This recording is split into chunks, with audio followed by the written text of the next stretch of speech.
Hello again and welcome. Oh, forgot the microphone. Welcome back to the Two Deep Coverage Podcast. This week, after Week 10, we're going to be going over some of the league's best, worst, and some wild things that happened this week in the 2025 season.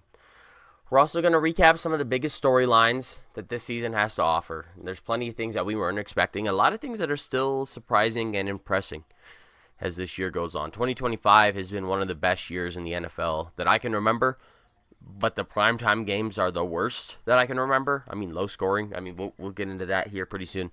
But I'm thrilled to be back talking about the games and the storylines leading up to the playoffs and the Super Bowl, which are inching ever closer as the week goes on. The weeks go on. Be sure to leave a like on today's video if you're enjoying this NFL season or breathe at all in your life, and subscribe to make sure you can tune in every week to stay up to date with everything we have going on over here. Let's get into it. But first, I have to talk to you about my friends and partners over at W Energy. Since 2021, they've been making the safest, cleanest, best tasting, crash-free energy drink on the market. This American-made, clean formula energy drink is made to give you a long boost of energy and concentration with no crash or slump afterwards. All flavors are unique and made by W, so you'll never find our taste anywhere else. With multiple limited time and hydrating flavors, you'll always find your next favorite with us.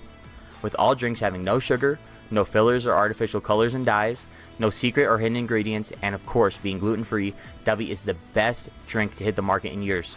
With every drink averaging out to be just $1 each, your pocket and body will thank you for making the switch to W Energy.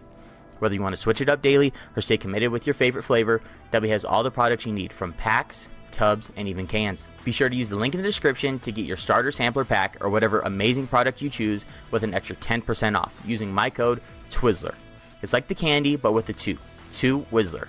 Add some energy and focus back into your life today with W Energy. All right, guys, so a little sick this week, not feeling too well, a little sinusy, nasally, nasty, yucky. I probably need to take medicine. I keep saying that, and I keep forgetting. It's been like 2 days since I've taken medicine, but I can breathe well. I just am stuffed up. So what we're going to do today is talk about football, as always, but what I really am excited about is some of these games that I have to talk about. And just, as the season gets on, things are really starting to shape up, and it seems like teams are starting to show who they really are. So let's start with my favorite team. A little biased this week, the Chicago Bears, hosting the Giants from New York. Genuinely a great game. First half of the game, the Giants were definitely dominating. Jackson Dart is a phenomenal quarterback. If he's in the game, he's probably one of the best rookies we've seen.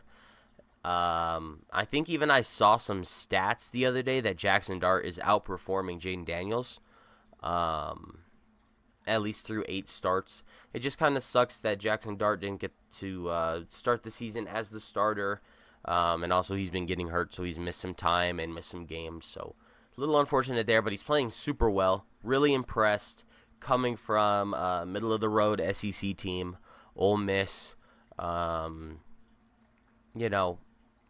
Really, really pretty surprised. I think that kind of speaks volumes to Lane Kiffin more than anything. Great runner, fantastic. But let's get into the actual game now.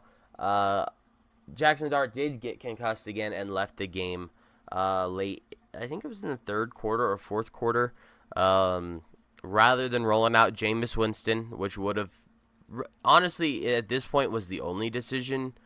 They sent out Russell Wilson. They, as in Brian Daboll. Already 2-8 with Jackson Dart. Now starting a lot of these games. If he doesn't will them to a win, the rest of the team is dysfunctional. And I think that's why John Mara decided to... Is it John or Jim? Jim Mora. Jim Mora, up there, the owner of New York, decided to finally let go of Brian Daboll, who's no longer the coach of the Giants. A little bit of old news now, but I think it's most important when you think about this game, because I think everybody across the league can see that Russell Wilson wasn't good enough to keep playing, and then to be inserted in a game where it was like 30 degrees and snowing, and a team is rallying, a defense is keyed in. Like, it really doesn't give you a good outlook on the rest of the game or what.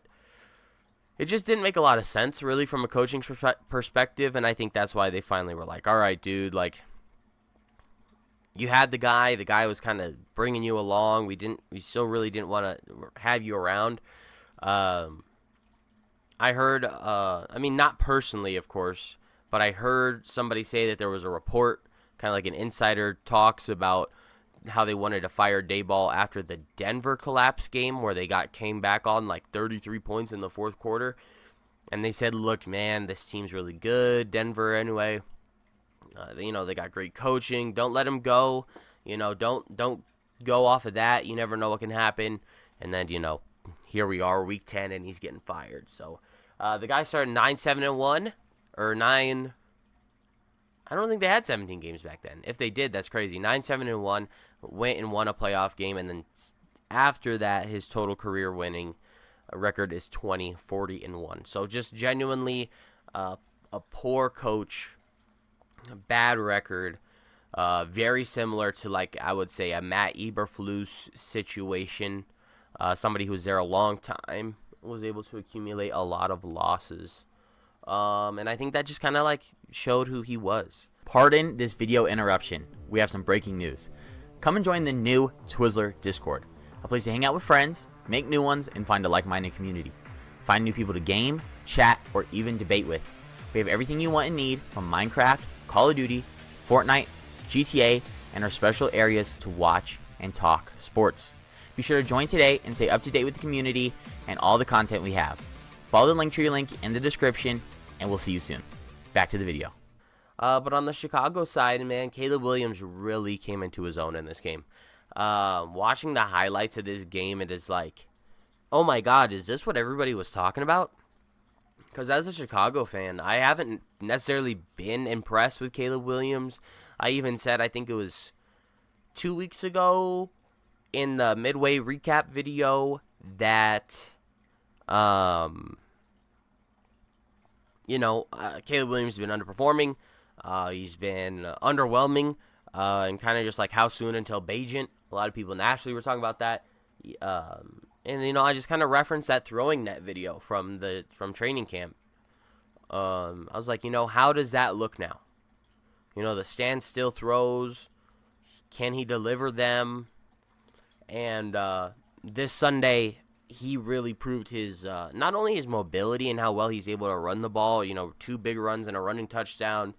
Rolling to the right and making a absolute dart of a throw to DJ Moore, who unfortunately was out of bounds, or else would have been a touchdown. And then, his mobility is fine there. Everybody knows that, the rolling around or whatever, but he was pressured in the pocket. He did a lot of, like, the step back shimmy.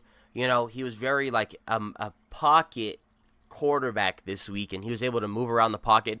His O-line was making him very comfortable, and he threw a lot of passes, and I think that's where the pass from Cole Kmet came from. He was able to just kind of stand in the pocket, trust his O-line, see the plays develop, make good reads, and he played so well. I was thoroughly impressed.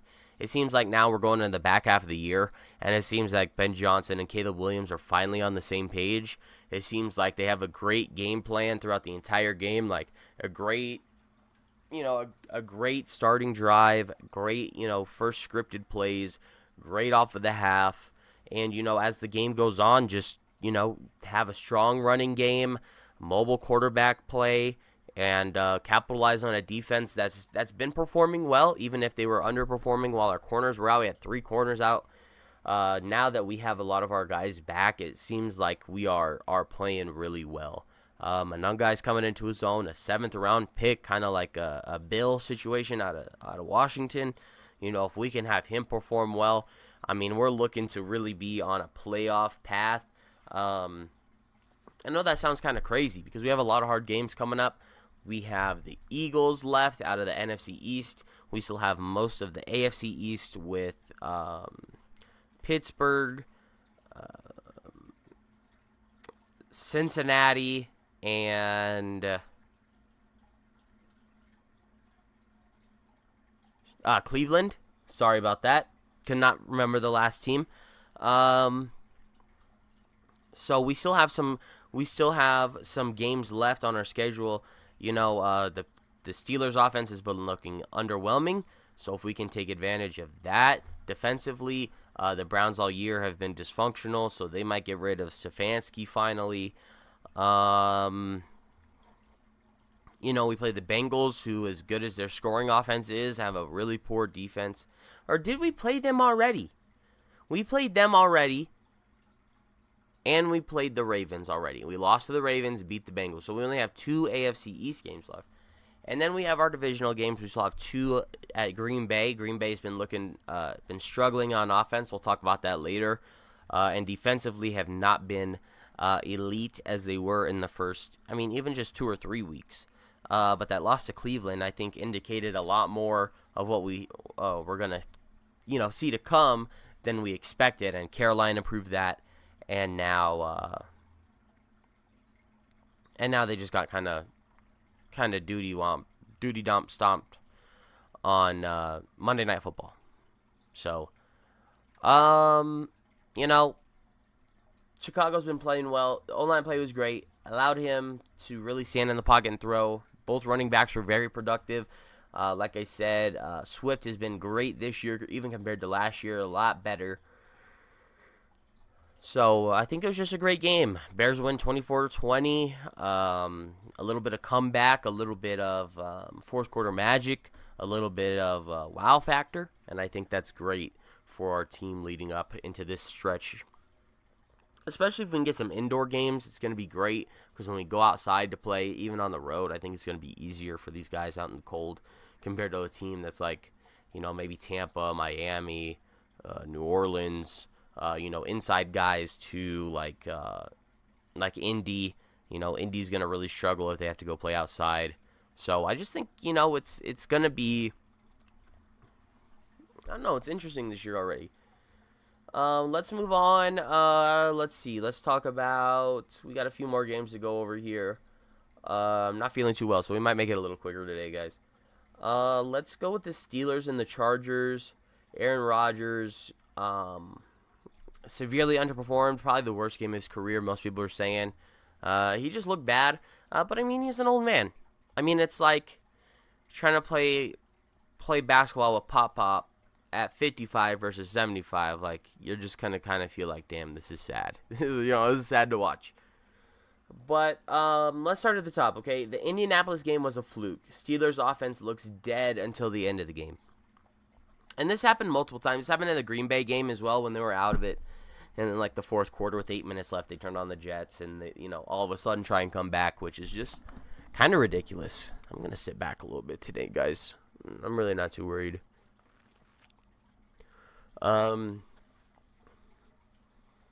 So, and you know what? It kind of makes me upset. I was talking earlier in the week with somebody, and Indianapolis losing that game against Pittsburgh, and kind of almost getting blown out in a way. I don't want to say blown out, but most people say it was not close. So, I guess you could say blown out, even though the score was close. Just kind of is upsetting for Indianapolis too. But, I think you want to have the Steelers win games like that. That way it kind of just has another person, even with the Chiefs. So that's cool. But this is Rodgers' second poor performance in primetime. 2 interceptions in this game. And to be honest, it just kind of feels like he doesn't have the juice to overcome anymore. And I think age has to do with that. Mobility has to do with that. Even though he's been moving around well enough, he doesn't want to get hit. So, you're ducking down, kind of scared in the pocket. I don't have much to say about the Chargers. I know they're a great team. I also know they're hurt, so their playoff prospects look a little dire. Justin Herbert's playing well as ever. And their running back core is pretty depleted too. So, I think the Chargers are going to struggle when it comes to the playoffs. I think they're going to have a good regular season. Much like always, because they're well coached. Can Tomlin coach against the best coaches in the league?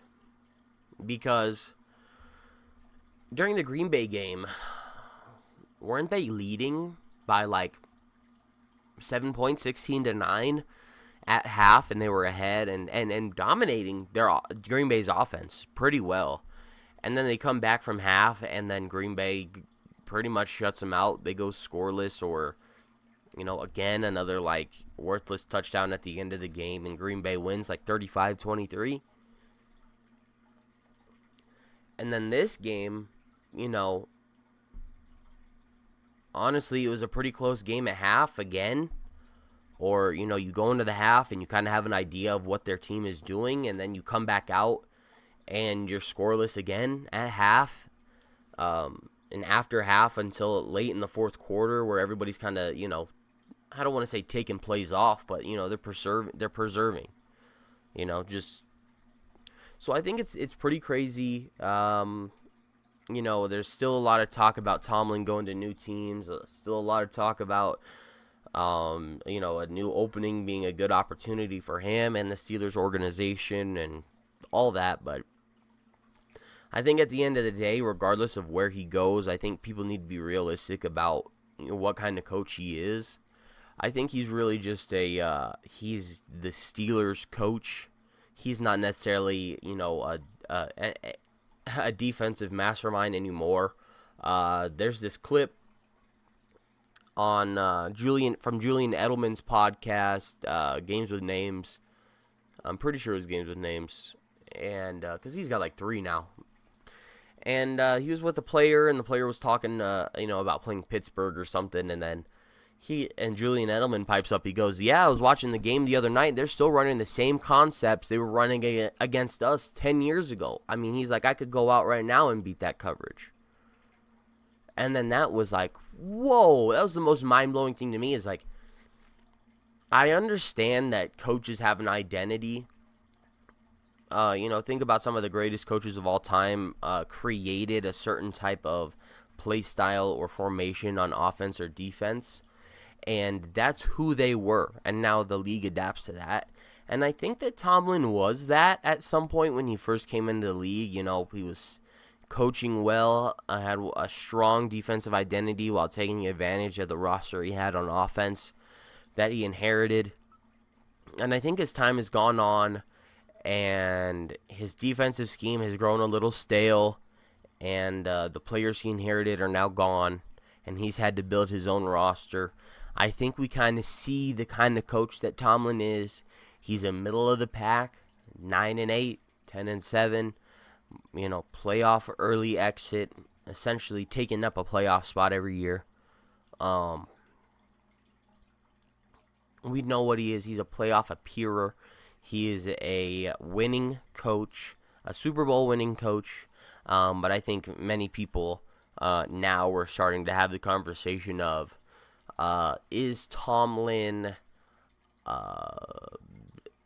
the coach that won the Super Bowl, or is he a guy that was coaching the roster that won the Super Bowl? And I think of course it's a bit of both. You don't have a Super Bowl winning roster win it if they're not buying into their coach or their coach isn't contributing. But he might honestly be coming up to one of those conversations of a John Harbaugh, of a Nick Sirianni, of a Dan Campbell, where he is more of a CEO head coach. He's no longer the defensive identity. And if he is, we can see that now that identity is just not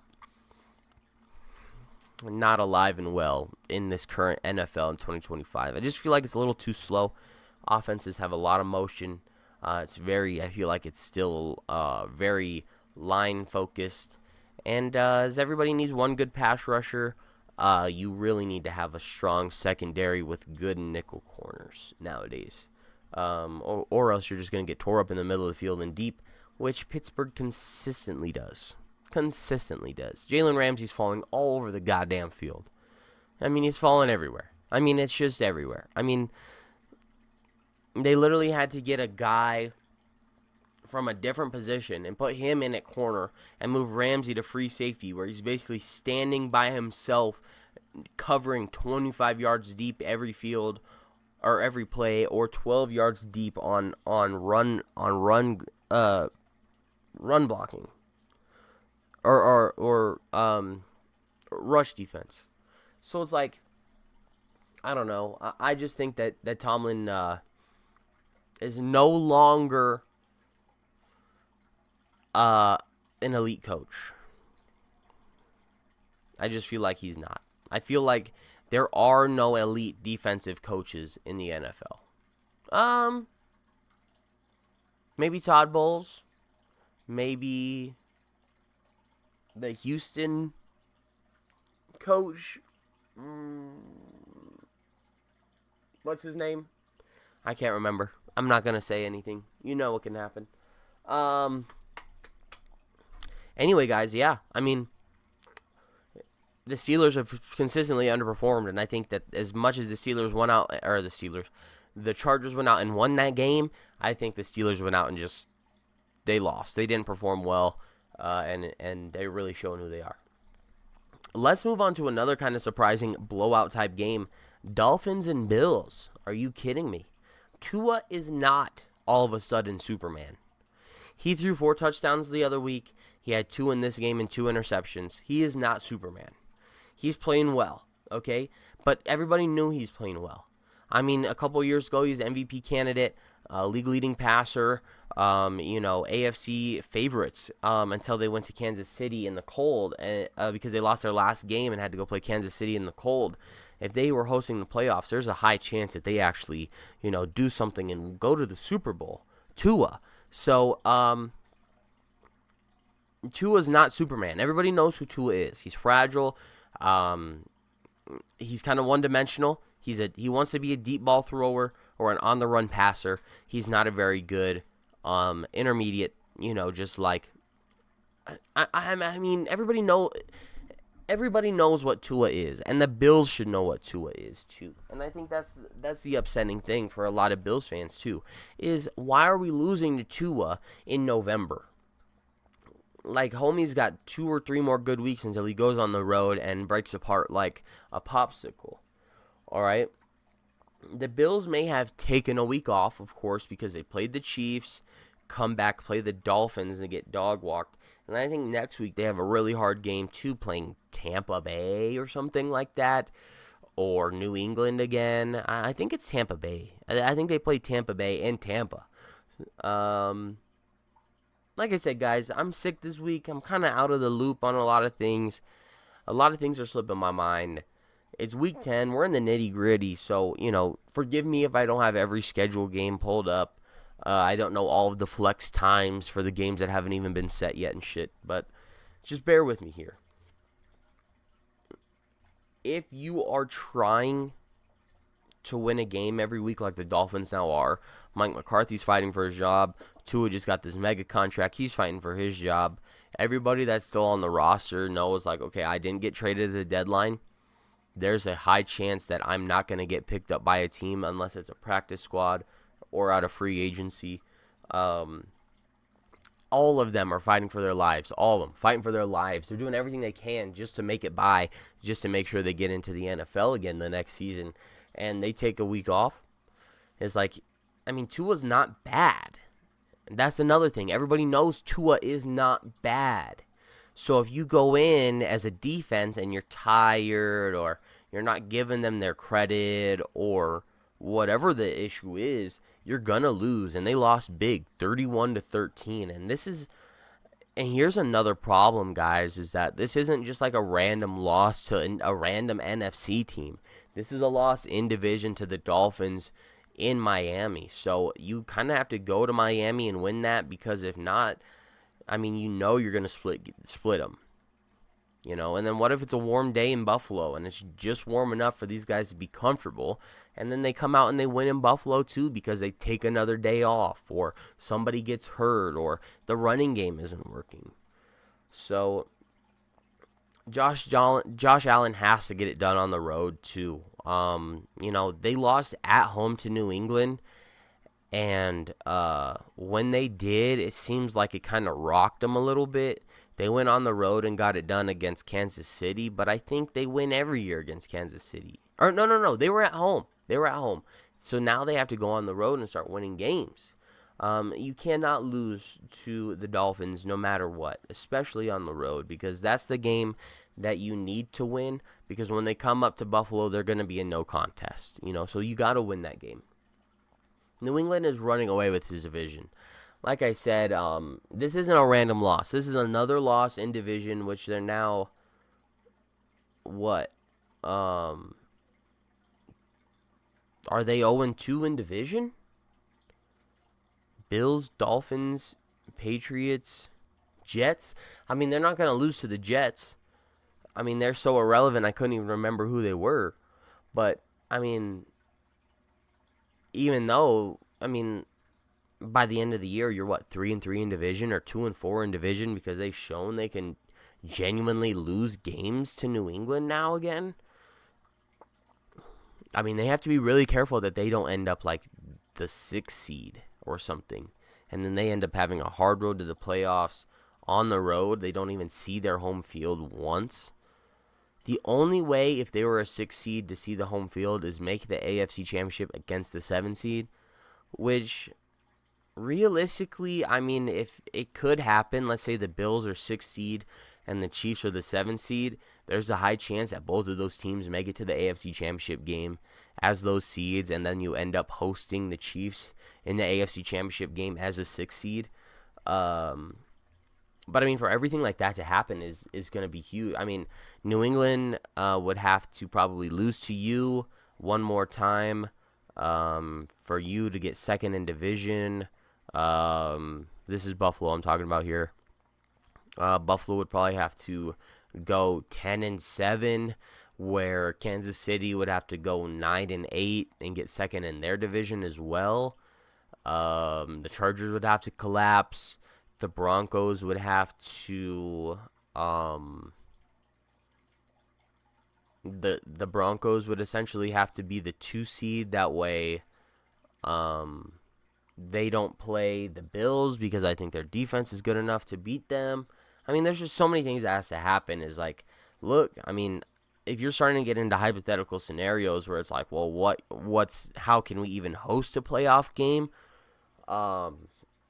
At this point in the year, it's kind of telling, is like, okay, this team may not have the Super Bowl chops that we thought they did. But let's talk about the Patriots. They played a good team, a contender at the beginning of the year, who may be riddled by injury a bit, the Buccaneers. Drake May continues to be the quarterback he was at North Carolina. He was a very good player, and a lot of people knew that, and that's why he was a high prospect in the draft. But coming from an ACC school, and you're kind of playing middle, you're playing a league competition in the SEC, and the bottom of the SEC is like pretty mediocre. So if you're playing in the ACC and you're not even winning that every year, he's been performing amazing, right? I watched first half of the season highlights for Drake May yesterday, and it was like, wow, look at this guy throw the ball.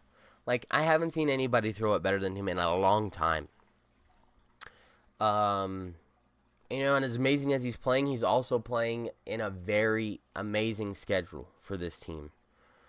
They have the easiest schedule in the league, top down. Their division is one of the worst, as well, with the Jets and the Dolphins, and they beat Buffalo, so there's a real chance they go 5-1 in division. As a long time, I wouldn't say I was a Patriots hater. I never really didn't like them. But I also wasn't a fan. I wasn't a Tom Brady or a New England guy, but I always liked them. I just feel like they were a good football team. It feels that way. They feel like a good team. They're playing to who they play against. And, they played and beat Buffalo, which I think was their first real test. Might have been their only real test for the whole year. Other than this Bucs team, who is, like I said, severely injured. I think it just kind of shows, okay, Drake May is for real. Now, whether the entire New England team is, Drake May is for real. I think the thing that was most concerning for me from if I was a Buccaneers fan is that, as hurt as everybody is and as many guys as we're missing off of this roster, and as well as Baker was playing early in the year, he's underperforming, but I think the thing is that they weren't able to perform off of a bye week. A bye week is a chance to completely rest your body, get as much rehab as possible, kind of live your own life, and then as a coach, it kind of gives you some time to not only just get in and game plan and watch film and be analytical, but it gives you some time to be creative and kind of try and solve problems that you as a team has. Especially because at this point in the year, they had a middle of the year bye, not a week 5 bye or week 13 bye. It gave them genuinely like a good outlook on what they should and could do to make their team better, and they lost pretty handedly. So, I think it does speak volumes to Drake Maye and the Patriots on how well they're playing. But I think it also means that Baker's MVP campaign is over. I think this game, Drake Maye officially took the spot from him, and that now if there's any MVP out of that game, it's going to be Drake Maye. I think if Baker really did have a chance to the MVP this year, there's 2 games that needed to go different, and it was this one and the Philly one. He had 2 interceptions in the red zone at the end of the game that would have either gave him the lead or the win.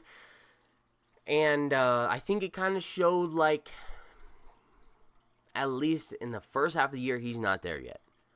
Like, if by the end of the year he gets all of his pieces back and his offense is able to operate the way he wants, yeah, there's a real chance that he can get there and be the man. But, unless they win out with the roster they have and their guys come back and they win in the playoffs at least 2 games, there's no real chance he can get it, but it's pretty slim. Drake Maye's playing really well with a brand new coach and a very underwhelming roster, and everybody knows it's an underwhelming roster, which is kind of why it's surprising that these teams haven't been able to defend against them better, but I think that also speaks to how easy their schedule is. So it's kind of like a full circle thing. Like, Drake Maye's playing great, but he's playing an easy schedule.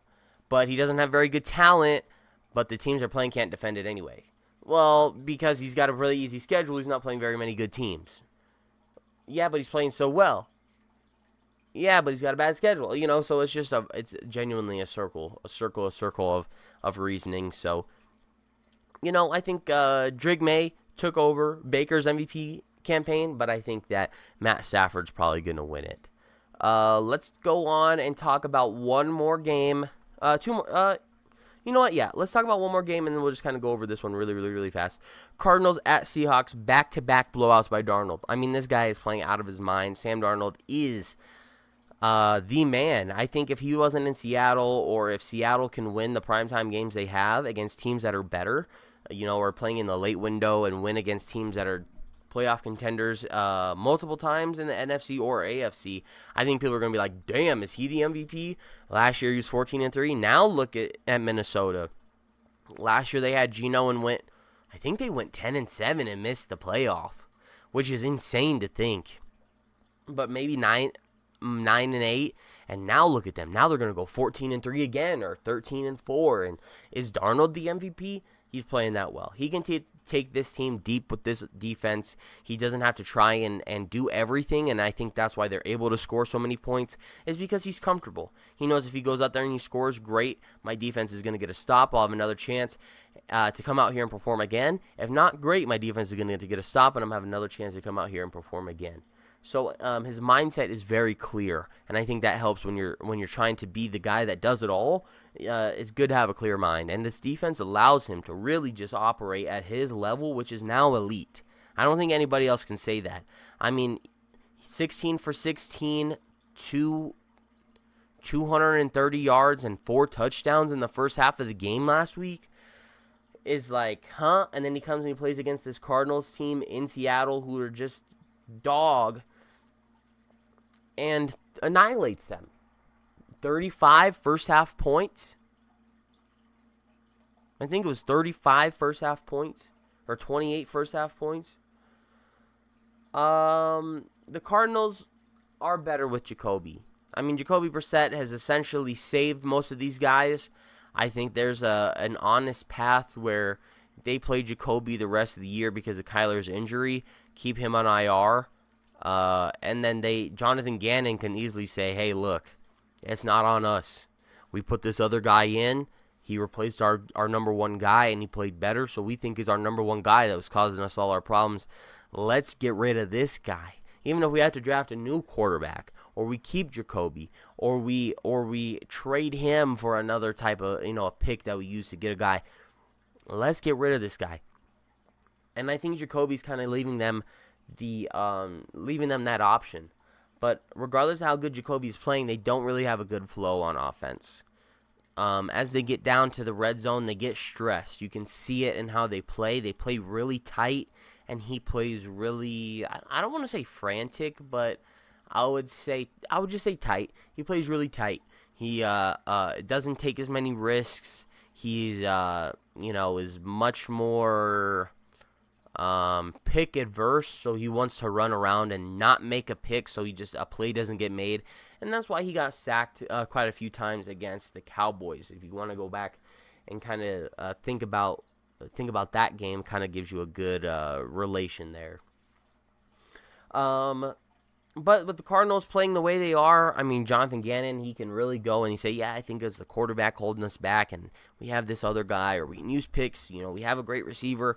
But I think that they may be moving on from the coach as well, and the GM. Hopefully, if they do move on from Kyler, they get a first-round pick. I mean, I don't think Kyler Murray has played like a first-round quarterback, regardless of the number one pick, at any point in his career. So, maybe 2 seconds, and a backup or something like that. But I just don't see them getting a lot of value. He's had some winning seasons, but I don't think they've ever won the division with him leading the team. I think the years they've made the playoffs, if any, they've lost in the first round. So I think Kyler Murray has seen his last days as the quarterback. Not only is he now hurt, but questions of effort have always been there. Questions of passion have always been there. And now somebody comes in and plays in the same offensive system and better, who's supposedly worse, or who had less draft value anyway. Let's put it that way. And I think this one is one of the most important ones from the whole week. Packers and Eagles in Lambeau. I don't have anything written down for this game. I'll tell you why. It was a snooze fest. I feel like, let's see, there's 3 primetime games a week. Thursday, Sunday, Monday Night Football. And they had double headers too. There has been like 2 good primetime games. The Dallas-Green Bay game, which ended in a tie. Very underwhelming. Almost no season implications off of that game now. It's just kind of wiped. It's wiped. And,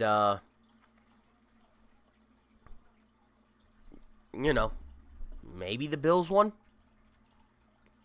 With the Ravens in week 1 was really good. Really, really good on Sunday Night Football.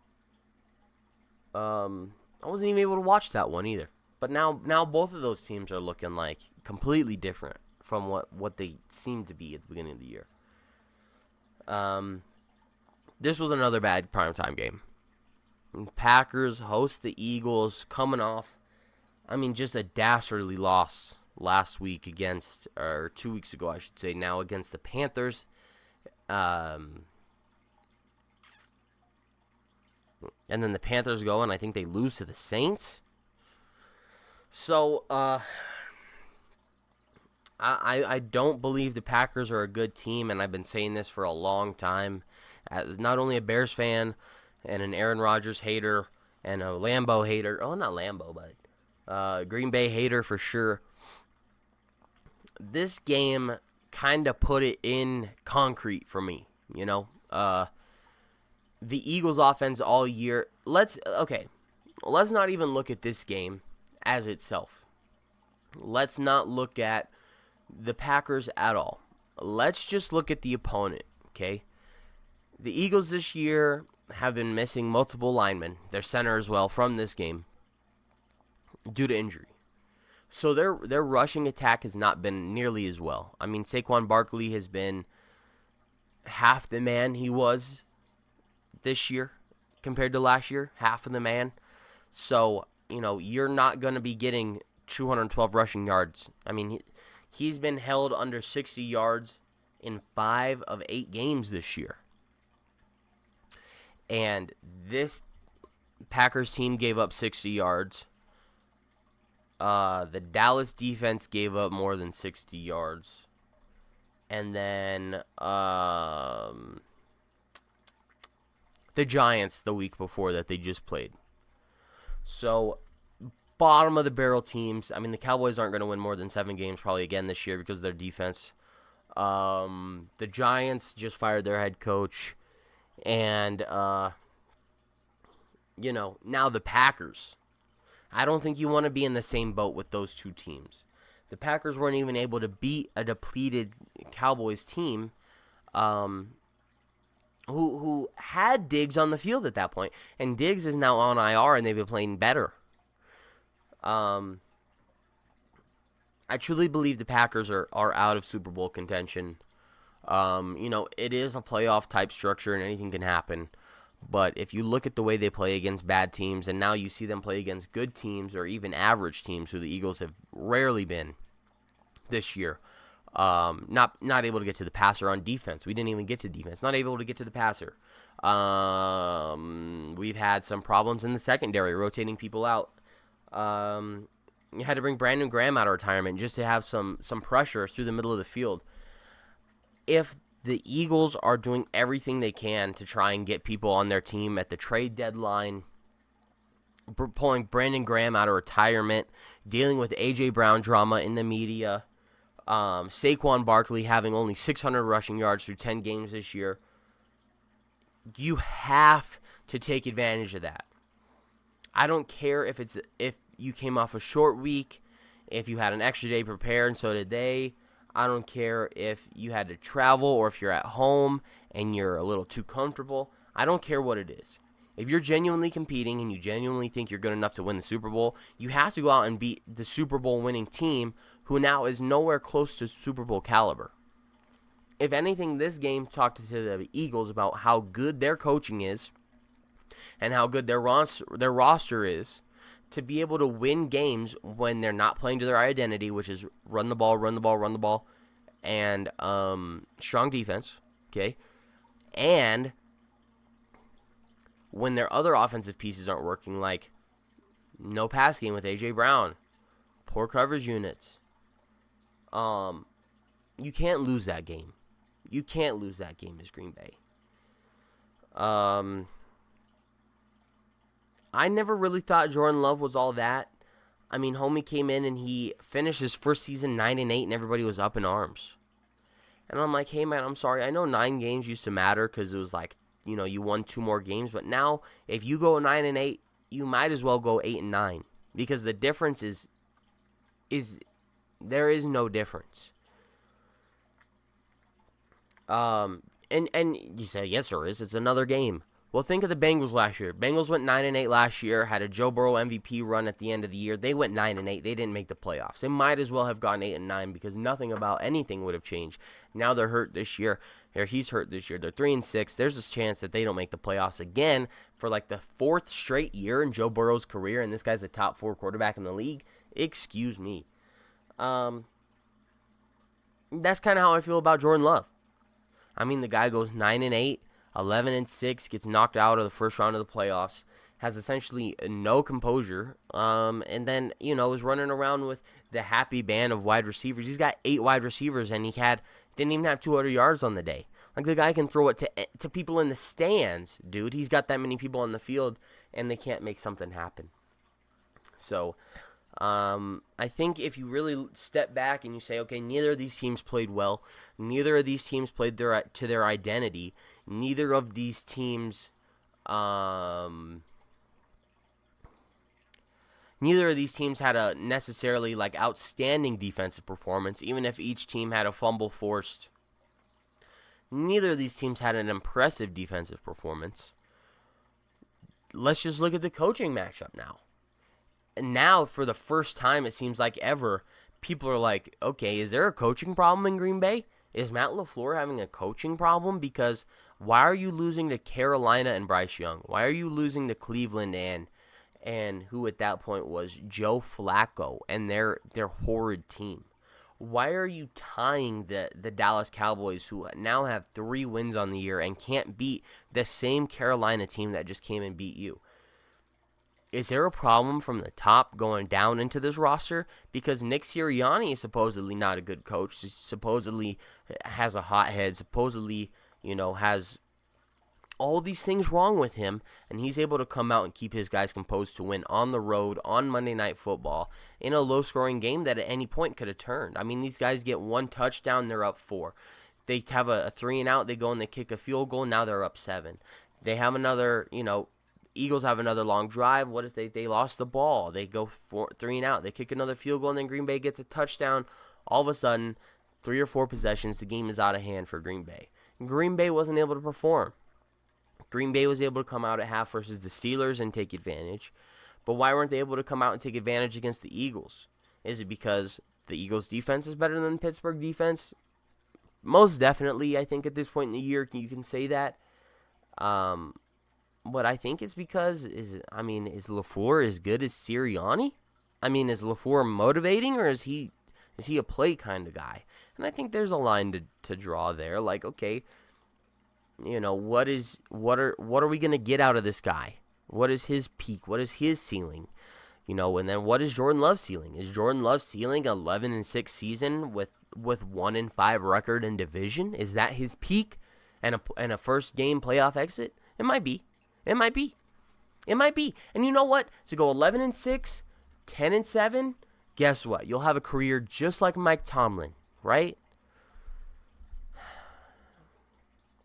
Just kind of, I don't know, man. I don't know. There's a big gap in my mind of where good teams start and where the bad teams finish, right? Like, there's only 6 or 7 good teams that are not only built and composed as a good team, but are run that way too and coached that way too. Let's finish this up. I got a couple more points to go over.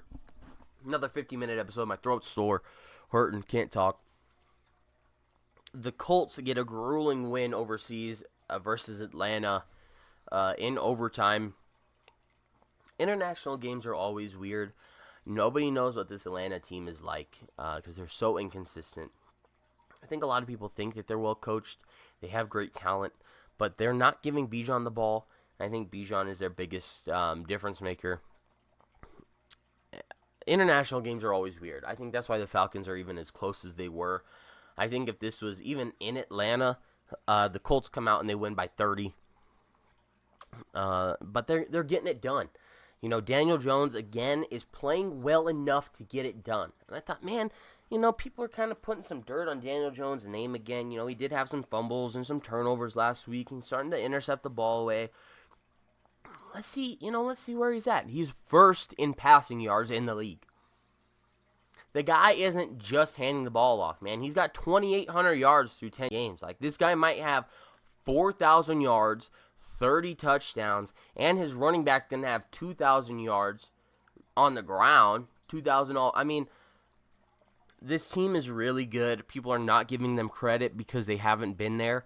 I think Anthony Richardson has definitely now been the reason they've been held back. They've had the same coach, same GM, same owning structure, a great roster over the last 3 years with Pittman, Taylor, their guys on defense, and now adding Sauce. I think it's just now a recipe, a cake that's finally done baking in the oven. Whether it, is not an insta-bake. This is a real professional thing I think they're trying to build out there in Indianapolis. I think they're trying to be a 10 or 15 year long contender like New England was, like they used to be, like Denver was when they had Manning. That's what they want, and that's what they're used to. Washington football team, Commanders, is done without Daniels. Without him, they don't necessarily have a chance. Their offense just isn't good enough. Marcus Mariota is definitely a good backup. But to come in and start games with the oldest roster in the league is just not going to do it. They need a younger roster. Pittsburgh has the oldest offense, but Washington has the oldest overall roster in the entire league. And if you have a second-year quarterback trying to lead that team, he's going to have to do things extraordinarily just to try and get those guys to get to their spot in time and stuff. And it's just like, they just need a younger roster. They don't want to be putting him in harm's way, and he's been put in harm's way 5 or 6 times already. He's essentially RG4. Okay, and then let's finish off this game, or this video here, with the Los Angeles Rams. The Rams. I think the Rams have been probably the best team outside of Kansas City and Philadelphia in the last 5 years. I know they've been to Super Bowls and they won a Super Bowl, but the thing is that these guys last year played against Philadelphia in the snow, and they should have won the game. And I think they would have easily handed Washington a loss and easily handed Kansas City a loss again, and they would have been Super Bowl champions. I think the Rams' offense is killer. Killer late game. I mean, they scored 42 against San Francisco, a lacking defense. Mac Jones has been playing really well. You know, I think we'll talk about San Francisco next week because they're still in the hunt. You know, I was kind of expecting them to be like 4-5 by this point, especially with Mac Jones. But damn, Shanahan really knows how to make these guys throw well, and that is undisputed. That is now undisputed. Kyle Shanahan is the best quarterback coach in the NFL. And you say, nah, Andy Reid, nah. You know, there's a lot of good guys out there. Okay, let's think about Kyle Shanahan's backups for 4 seconds while we talk about this.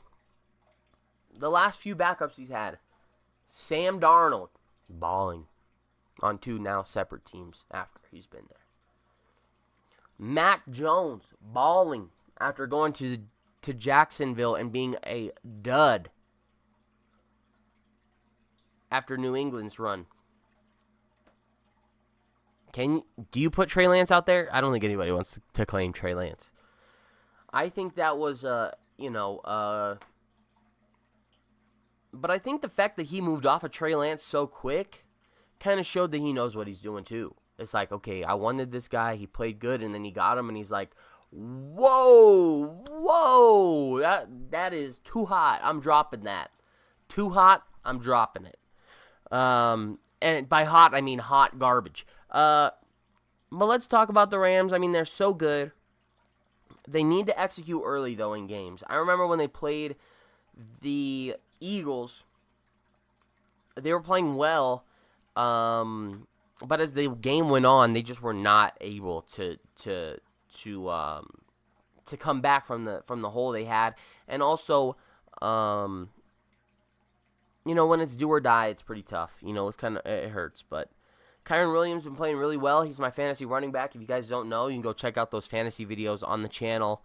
Matt Stafford's an MVP candidate. I mean, they've been playing great.